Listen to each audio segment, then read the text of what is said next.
Let's take you back to October 24th, 1593. It's a humid day in Manilla, the capital of the Spanish-controlled Philippines. Gil Perez, a soldier, is standing guard outside the governor's palace. Tensions are high because the governor had just been assassinated by Chinese pirates the day before. Perez is tired. He's been standing watch for hours, and like any exhausted soldier, he takes a moment to lean against the wall and close his eyes. But here's where things get strange.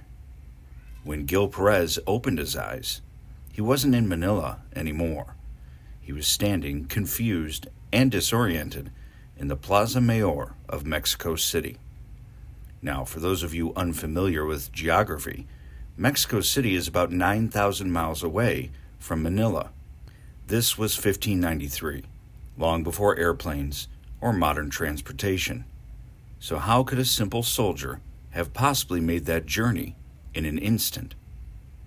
The people in Mexico City thought Gil Perez was either a deserter or mad. After all, he was still in his guard uniform from the Philippines, which raised some eyebrows. He was questioned by the local authorities.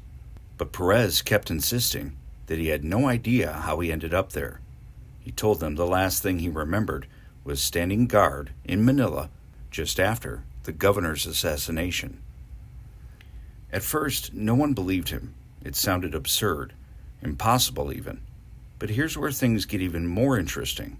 Several months later, news arrived from the Philippines, confirming the assassination of the governor on the exact date that Perez described.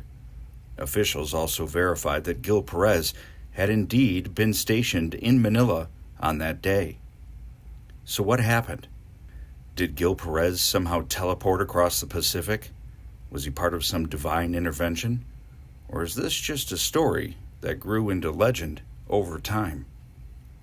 Whatever the explanation, Gil Perez's story remains one of history's most puzzling unsolved mysteries, leaving us with more questions than answers. I'm Nathan Ollie for the Curator 135 podcast. Visit curator135.com.